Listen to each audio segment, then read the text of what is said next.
Presque 3 ans après le déclenchement de la grève étudiante, où en sont les recours judiciaires contre les étudiants, mais aussi contre le règlement P6? Bonjour, ici Isabelle Richer, bienvenue à l'émission Sous la loupe. Presque 3 ans, à cette période-ci de l'année, se préparait un événement dont personne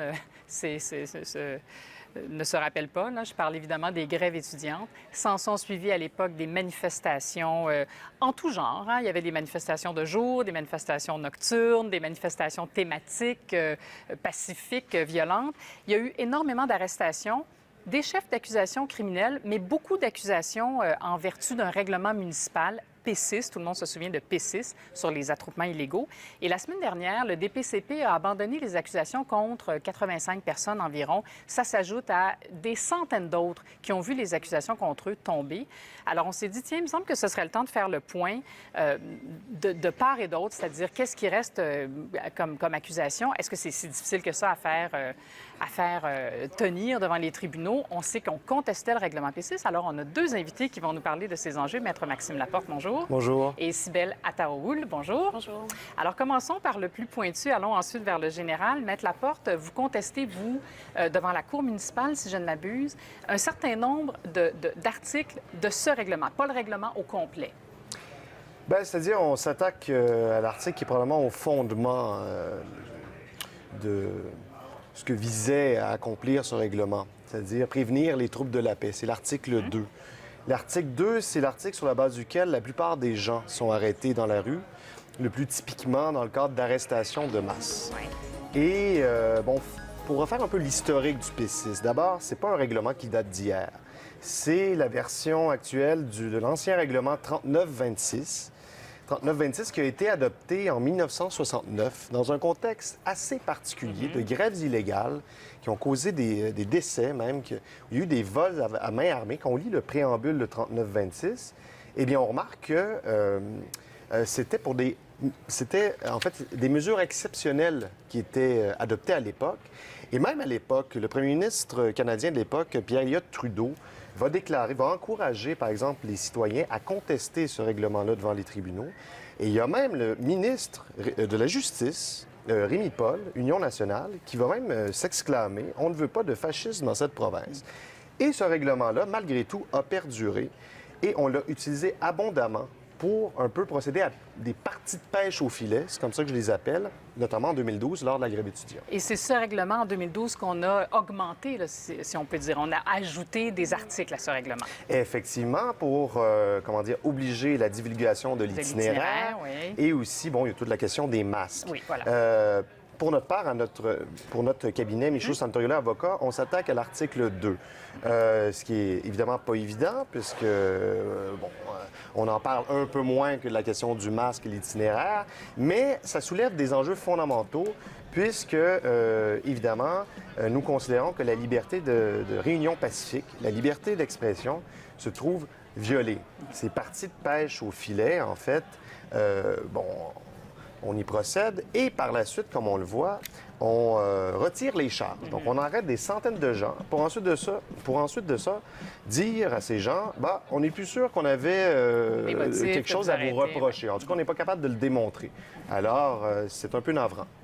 Maître Attaoul, vous pilotez un recours plus large, c'est-à-dire où vous tentez de faire invalider tout ce règlement-là. Non, en fait, si on peut préciser, nous, on est impliqués dans un recours devant la Cour supérieure, donc un recours d'inconstitutionnalité, oui, pour les articles, vraiment, les articles qui ont été adoptés dans la foulée de la grève étudiante, donc l'article 2.1, qui ne dit pas uniquement de fournir un itinéraire, en fait, qui dit que si on prévoit faire un attroupement, le mot attroupement n'étant pas défini dans le règlement, on doit au préalable avertir la police du lieu ou de l'itinéraire, et ça dans tout le domaine public, ce qui inclut les parcs, les trottoirs, etc.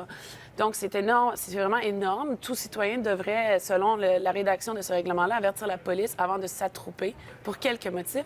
Et l'autre article, qui est l'article sur les masques, qui interdit d'être masqué dans le cadre de cet attroupement. Donc, pas juste les manifs, toutes sortes d'attroupements, qui rend même l'attroupement illégal s'il y a des gens masqués.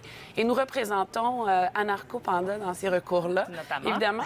Mais mon cabinet, Melançon-Marceau, Grenier-Gentineau, est également impliqué dans 8 recours collectifs qui visent des arrestations de masse en vertu de l'article 2 qui est l'article contesté par mon confrère, mais également les articles 2.1 et 3.2, qui sont les articles itinéraires et masques, qui ont eu lieu en 2012, 2013 et même en 2014. Et c'est des arrestations de plusieurs centaines de personnes dans des conditions de détention, selon ce qui est allégué par nos clients, où ils ont été détenus pendant de nombreuses heures dans le froid ou dans le chaud, sans accès à aller aux toilettes, sans pouvoir savoir ce qui se passait. On leur expliquait pas toujours. On les a filmés, on a pris des photos d'eux pour essentiellement une violation à un règlement municipal. Donc, il y a vraiment plusieurs aspects qui sont en cours. Qui sont contestés. Mais ça, est-ce que ça a déjà été plaidé devant la Cour? Vous avez été entendu par la Cour supérieure? On a été entendu sur nos requêtes en inconstitutionnalité devant la Cour supérieure au mois de décembre. On attend la décision, donc ça prend normalement à peu près 6 mois. Et pour ce qui est des recours collectifs, nous avons été autorisés par la Cour supérieure pour procéder à un recours collectif, les 8 en même temps, le 22 août dernier. Et nous sommes maintenant à procéder sur le fond. Donc, tout ça va procéder dans les prochains mois, la preuve et tout ça. Donc, si vous avez une réponse favorable de la Cour supérieure, si on invalide itinéraire et masque, comme vous dites, ces deux portions-là, ça va avoir un impact, évidemment, sur tous les autres personnages qui se retrouvent devant les tribunaux. C'est-à-dire que tous ceux qui sont accusés en vertu de ces articles-là vont se retrouver libérés des accusations. C'est bien ça? Écoutez, je peux pas commenter sur l'impact que ça va avoir. Ça va peut-être faire l'objet de plaidoiries ultérieures. Normalement, il y a une présomption de validité des règlements au moment où ils sont appliqués, évidemment. Mais c'est sûr qu'on ne veut pas trop spéculer sur l'impact sur le passé, mais c'est sûr que l'impact à l'avenir va être énorme.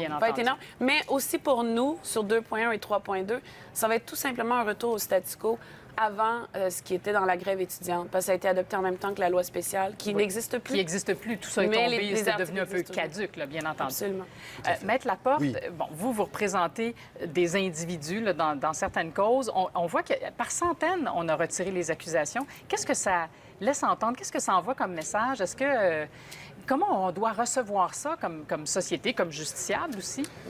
À part comme une bonne nouvelle pour ceux qui voient les accusations retirées, mais autrement? C'est évident que les défendeurs dont les accusations sont retirées, s'en réjouissent. Mais en même temps, ça pose certaines questions par rapport à l'efficacité et peut-être aussi aux manières de procéder à ces parties de pêche, comme je le disais tantôt. C'est-à-dire que, en empruntant la voie du pénal, ça nous permet d'épargner, de ne pas avoir à faire une preuve d'intention d'abord. Alors, c'est une preuve déjà qui est restreinte. Or, cette preuve restreinte-là, sur les faits seulement, on n'est même pas en mesure de la faire dans bien des cas. Alors, ça montre un peu que, probablement, enfin, c'est ce que nous alléguons, le règlement, l'article 2 notamment, a probablement une portée excessive.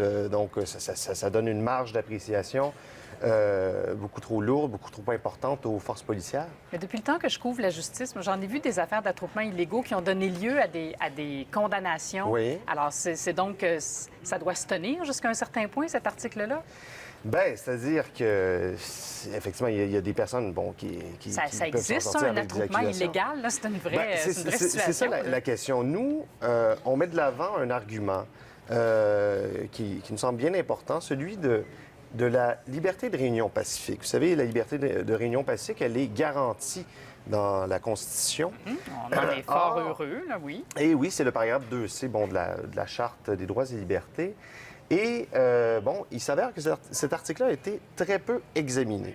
Mais qu'est-ce que le contenu de cette liberté garantie? Moi, j'ai le droit de me réunir pacifiquement. C'est un droit individuel, à dimension collective, mais individuel.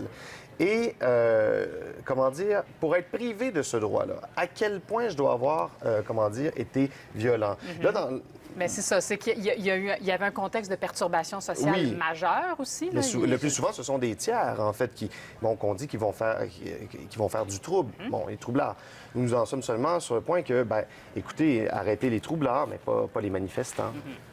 Mais je pense que si on peut aussi donner une perspective historique, parce que vous avez dit, vous avez déjà vu des condamnations, mais il ne faut pas oublier qu'il existe dans le Code criminel un article qui interdit l'attroupement illégal, qui a une certaine définition et qui peut être constitutionnel ou pas constitutionnel, on verra si quelqu'un va le contester un jour, mais qui existe et qui était utilisé par les forces policières par le passé.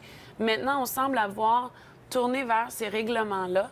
Et en vertu de ces règlements-là, le fardeau de preuve peut être différent à certains égards, mais également, on fait des arrestations de centaines et des centaines de personnes qui étaient là de manière pacifique. Et quand on parle de l'article 2, oui, on mentionne au moins des troubles de paix, même si je suis d'accord avec mon confrère sur le questionnement qui a lieu.